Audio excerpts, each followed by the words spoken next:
Vous êtes à la source de l'actualité à toutes et à tous. Bonsoir, bienvenue les grandes articulations.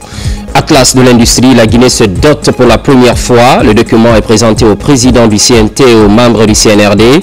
Ce sont des informations détaillées sur chaque unité industrielle évoluant dans le pays.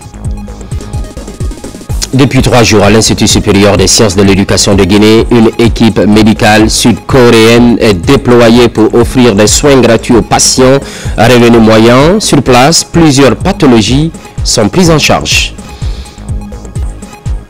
Avec la communauté anglophone, le 7e dimanche après Pâques est célébré. À cette occasion, Monseigneur François Silla, évêque coadjuteur de Conakry, a conféré le sacrement de la confirmation à 16 candidats. Les prières sont dites pour le maintien de la quiétude sociale. C'est tout pour le sommaire. La Guinée dispose désormais de son premier atlas de l'industrie. Le document est présenté au président du CNT et aux membres du CNRD. Ce sont des informations détaillées sur chaque unité industrielle, un atout dans la compréhension de l'évolution du secteur et dans la définition des priorités d'accompagnement. Kerno Ousmane Diallo. Lancée le 12 décembre 2024 sur toute l'étendue du territoire national, la campagne de recensement général des industries a permis de mettre en place le premier atlas des industries en Guinée. Au total, plus de 11 100 unités industrielles sont répertoriées dans le document qui décrit leur filière d'activité, leur niveau de formalisation et leur capacité de production. L'aboutissement d'un des objectifs clés du ministère en charge des industries pour faciliter la mise en œuvre de la politique nationale dans le secteur. Notre département, sous la coordination de la Direction nationale de l'industrie, devient un instrument structurant pour planifier l'industrialisation à l'échelle territoriale, prioriser les projets industriels selon les besoins réels de chaque région, orienter les investissements et l'aménagement des zones industrielles et guider les décisions politiques publiques et de partenariats privés. L'Atlas des industries constitue une mine d'informations tant pour les décideurs que pour les investisseurs. Sur les 11 100 unités industrielles, près de 9 000 doivent achever leur processus de formalisation. Par région et par préfecture, le document indique clairement les unités présentes. L'agro-industrie est le premier secteur qui regorge le plus d'unités industrielles, suivi du secteur des matériaux et constructions. L'industrialisation de notre pays ne sera ni théorique, ni occasionnelle, elle sera planifiée, structurée et portée par la volonté politique. C'est le chemin que nous avons choisi et que nous allons poursuivre sous le leadership du général Mamadi Doumbouya. Près de 400 agents ont été mobilisés pour la collecte et le traitement des données. Pour les autorités du pays, cet atlas devient un précieux outil d'orientation et de suivi du développement industriel partout dans le pays. Tenu en Allemagne de la première édition du Forum économique sur la Guinée, un forum dédié à la promotion des investissements étrangers dans le projet Simandou. Moment choisi également par les Guinéens de la diaspora d'échanger sur des questions liées à la sensibilisation sur le recensement administratif à vocation d'état civil. Kerno Maroufba.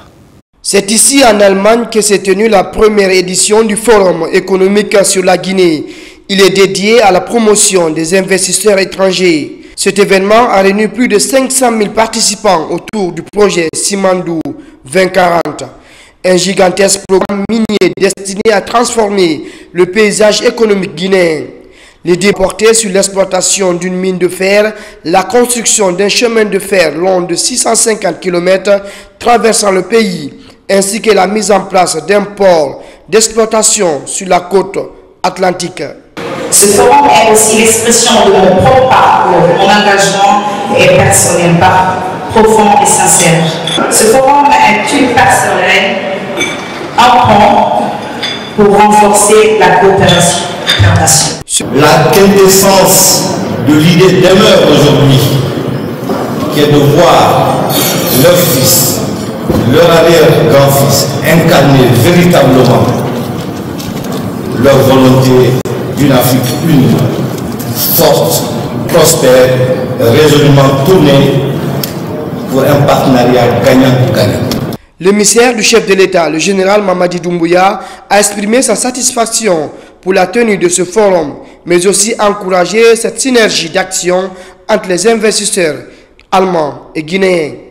Nous sommes venus vers la diaspora aujourd'hui pour faire connaître le programme Simandou 2040 du président de la République que nous partageons et qui nous tient à cœur, qui considère que des mannes financières que nous allons avoir, nous sommes responsables et nous devons le gérer de manière à ce que ce soit pour nous un moteur, un catalyseur pour le développement de la Guinée. Nous sommes ici avec des autres entrepreneurs pour faire partie de la présentation de l'échange commercial, industriel et économique. Ce forum a aussi été l'occasion pour ces Guinéens de la diaspora d'échanger sur le projet de recensement administratif en cours dans le pays.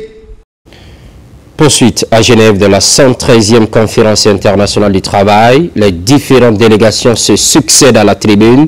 Au nom de la Guinée, le ministre Faya François Bourouno est revenu sur les avancées enregistrées sur le leadership du général président Mamadi Doumbouya dans le cadre de la promotion du travail décent et du dialogue social. Mamadi Terna Kamisoko, envoyé spécial. Devant les 5000 délégués représentant les 187 États membres de l'Organisation internationale du travail OIT, les prises de parole des différents pays constituent un moment clé de la conférence internationale du travail. Au nom de la République de Guinée, l'honneur est revenu au ministre du Travail et de la fonction publique, Faya François Bourouno, de s'adresser aux acteurs du monde du travail. Depuis le 5 septembre 2021, sous l'impulsion du président Mamadi Doumbouya, la Guinée a initié une refondation nationale articulée autour de 3 axes, social, économique et politique, réunis dans la vision ambitieuse du programme de développement socio-économique durable Simandou 2040. Sur le plan social, le pacte national de stabilité sociale consolide la cohésion nationale en institutionnalisant le dialogue tripartite comme principe fondamental de gouvernance.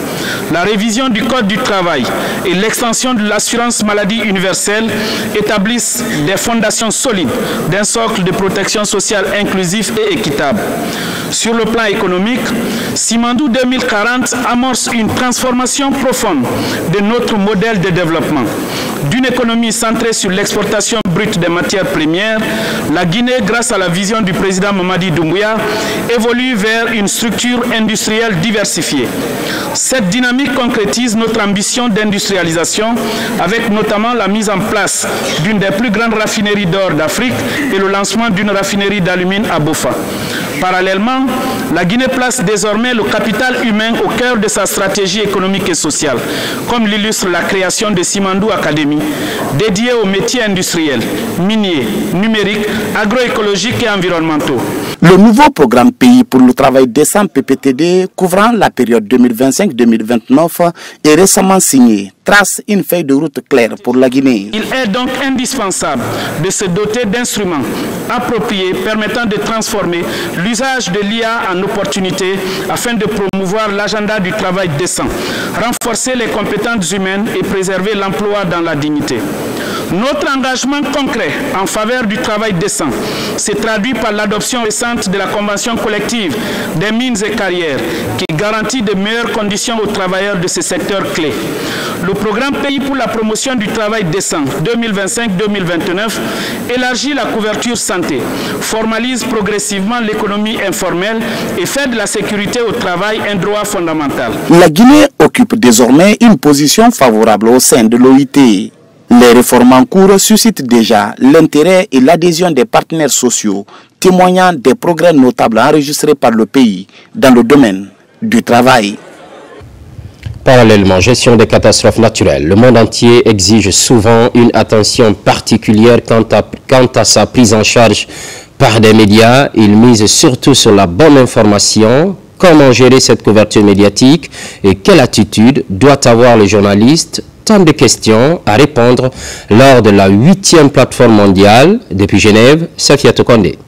La plateforme organisée par le Bureau des Nations Unies pour la réduction des risques de catastrophe se déroule sur plusieurs jours et comprend une série de sessions plénières, d'ateliers thématiques et d'événements parallèles. Les discussions portent sur un large éventail de sujets allant de la compréhension des risques à l'investissement dans la prévention, en passant par l'amélioration de la préparation aux catastrophes et la construction post-catastrophe. Chaque fois qu'il y a catastrophe, ce sont des vies perdues. L'économie est impactée jusqu'au PIB. Nous devons à cet effet identifier les acteurs clés dans la réduction des risques de catastrophe en vue de savoir comment les identifier pour mieux investir dans ce domaine. Plusieurs intervenants de haut niveau ont pris la parole lors de la cérémonie d'ouverture. Ils soulignent l'urgence d'agir face à la multiplication et à l'intensification des événements climatiques extrêmes. La Guinée, préoccupée par ces cas d'inondation en période hivernale, prend activement part à cette rencontre mondiale. Pour cette année, la 8e plateforme cherche à voir, à enlever le fossé entre le programme de changement climatique et la réduction des risques de catastrophes, pour aller à la résilience. Nous avons suivi un panel qui parle de la résilience des villes. Nous avons appris ici, les pratiques à pouvoir, diffuser dans notre pays pour pouvoir éviter les sinistrés pour le cas des inondations. Des exemples concrets de bonnes pratiques en matière de réduction des risques sont également présentés, illustrant les efforts déployés par différents pays et organisations pour protéger les populations et les infrastructures. L'accent est mis sur l'importance d'intégrer la réduction des risques dans les politiques de développement durable.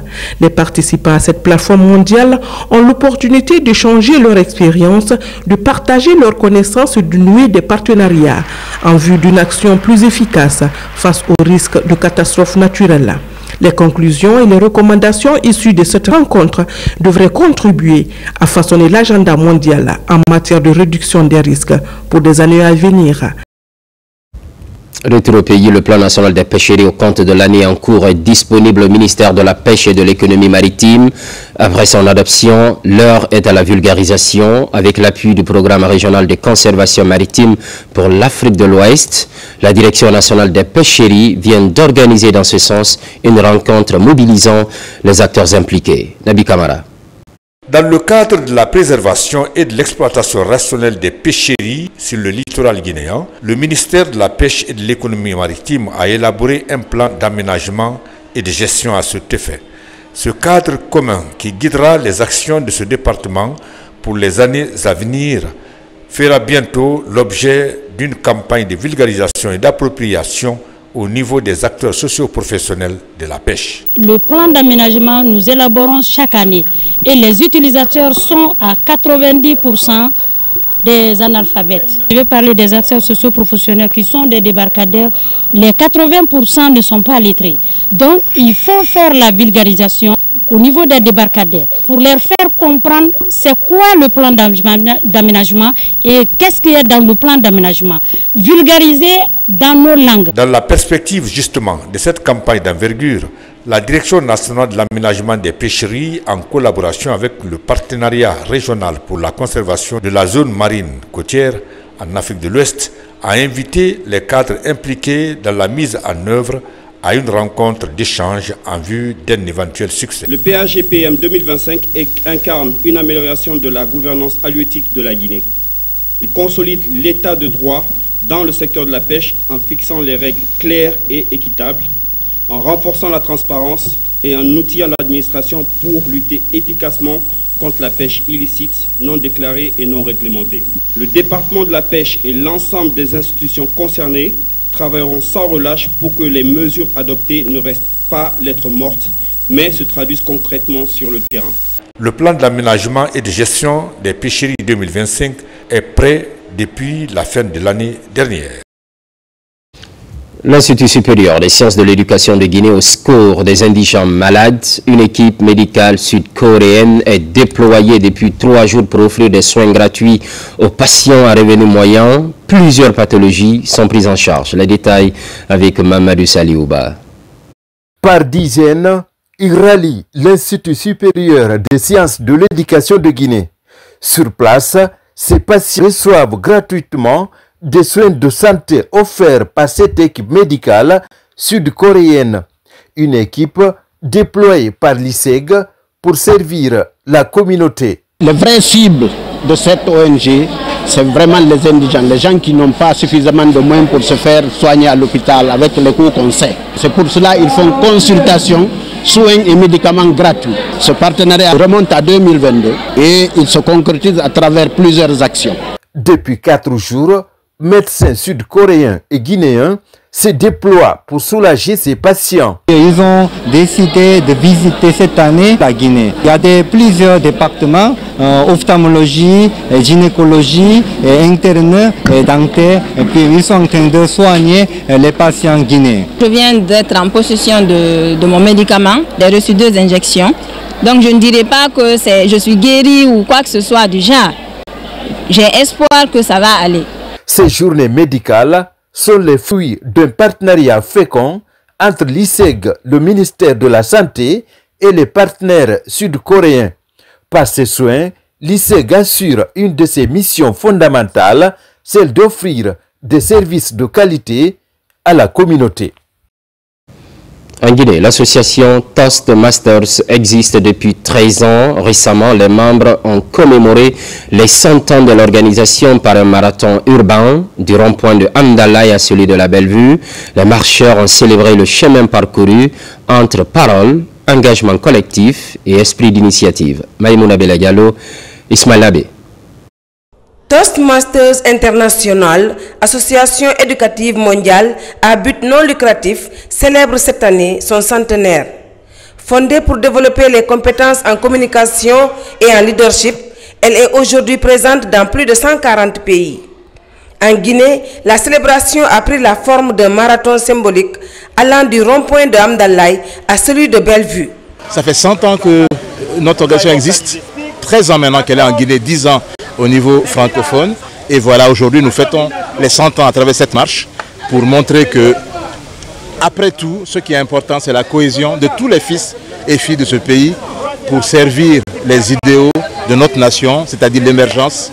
Et actuellement, donc, sur la réalisation du projet Simandou 2040 pour le bénéfice de nos jeunes et de nos moins jeunes. C'est mon club. Je trouve que c'est une belle initiative que vraiment ils ont pu organiser ce marathon. Le sport nourrit l'esprit et c'est vraiment une activité que chacun de nous doit pratiquer. Les organisateurs en ont profité pour remercier les autorités et les partenaires qui accompagnent leur action. Aujourd'hui, nous sommes très satisfaits. Je voudrais remercier l'équipe, remercier nos sponsors, remercier les autorités administratives et locales de la Guinée, la police, la gendarmerie, la Croix-Rouge, qui se sont tous mobilisés pour encadrer et accompagner cette initiative afin qu'elle soit inoubliable. La journée s'est poursuivie à la case de Bellevue où l'ancienne première dame de Guinée a reçu les participants pour un temps d'échange et de reconnaissance. Aujourd'hui, je voulais bien vous voir, mais je ne pouvais pas sortir, c'est pour cela. Je vous remercie beaucoup, je vous souhaite beaucoup de bonheur encore à nous tous, à l'Afrique et à la Guinée. Cette première édition du centenaire en Guinée se veut le point de départ d'un rendez-vous annuel. Les organisateurs annoncent déjà une deuxième édition pour l'année prochaine, avec l'ambition d'élargir encore la portée de l'événement. À quelques heures de la célébration de la fête du sacrifice au l'Aïd el-Adha, les marchés, ateliers de couture et autres lieux de négoce ne désemplissent pas la grande affluence, tout comme dans les gares routières. Pendant cette période, le quotidien se transforme pour honorer cette journée sacrée. Images et témoignages sont la Sagnon. À 2 jours de l'Aïd el-Adha, ou la fête de Tabaski, les fidèles musulmans se préparent avec ferveur pour célébrer cette journée de sacrifice consacrée à l'immolation du bélier. Partout, l'effervescence de la fête y est présente, comme dans les ateliers de couture et les marchés de Conakry. Ici, les étals débordés d'habits, de fêtes ou encore d'autres objets. Au marché de bétail de Tanene Aviation, par exemple, les clients et les vendeurs essaient chacun de tirer son épingle du jeu. Le marché là, c'est presque c'est la même chose comme l'année passée. Les prix ne varient pas tellement. Les moutons maliens, ça commence chez nous ici à 2 millions, 2 millions 500, 3 millions 500 jusqu'à 4 millions. C'est nous ici.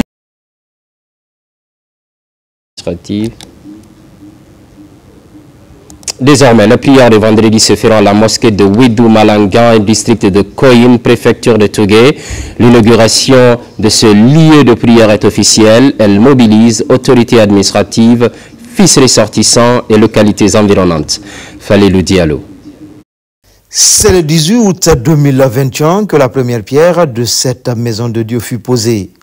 24 ans après, elle est officiellement ouverte pour les prières de vendredi et mise à la disposition de la communauté musulmane de Ouidou Malanga.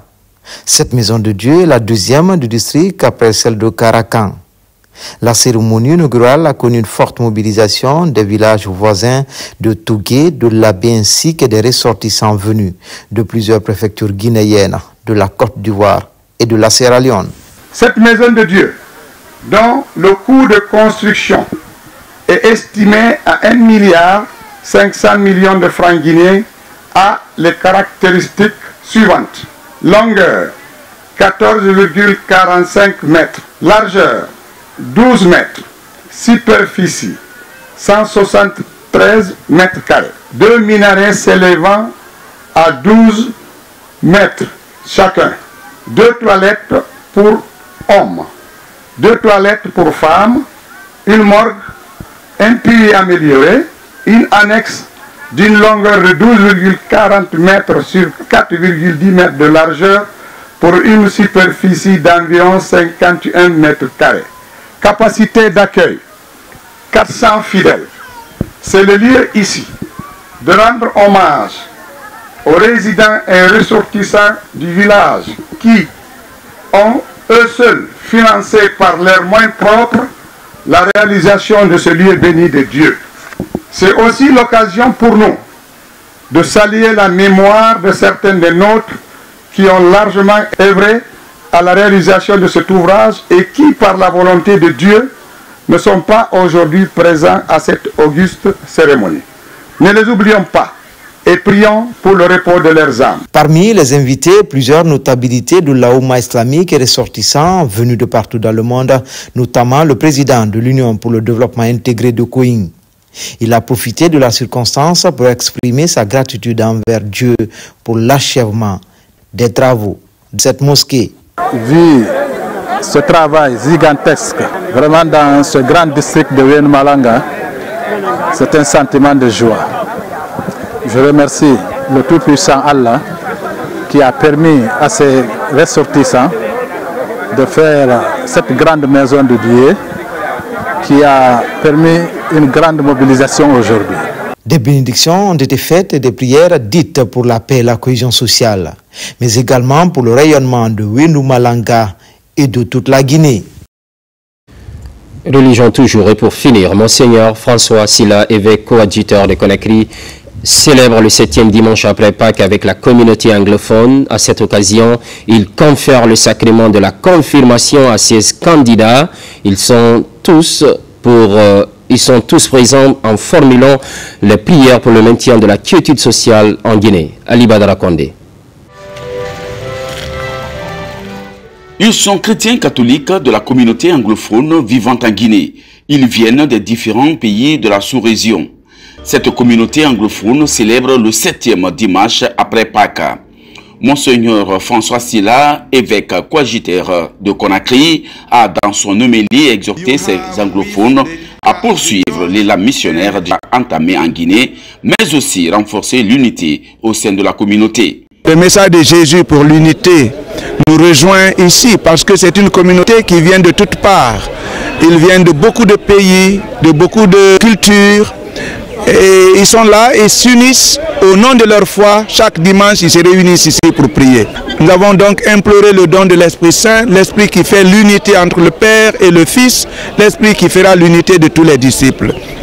Nous souhaitons que cette unité se renforce entre eux, qu'ils travaillent la main dans la main pour témoigner de Jésus-Christ mort et ressuscité comme Étienne, dans la première lecture d'aujourd'hui, qui n'a pas hésité de témoigner du Christ jusqu'au don total de lui-même. Au cours de cette célébration eucharistique, 16 fidèles candidats pour la confirmation ont reçu le sacrement, ainsi que des lecteurs qui ont aussi été institués par l'évêque coadjuteur. Nous sommes très honorés, je suis très heureuse parce que l'évêque est là avec nous aujourd'hui, pas seulement pour célébrer le messe avec nous, mais aussi pour confirmer nos enfants qui sont là pour la communication et aussi le lecteur qui doit aller proclamer la parole de Dieu. C'était une occasion de partager avec tout le monde et aussi représenter mon pays ainsi que notre communauté rwandaise qui a toujours été partant pour prier et communier avec les membres de cette congrégation.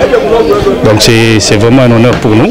Déjà, cela fait plusieurs années que cette communauté anglophone œuvre aussi pour la bonne marche de l'Église catholique de Guinée. Le programme se poursuit. L'actualité évolue en Guinée, notre paradis, terre de richesse et d'innovation. Constante fidélité à toutes et à tous.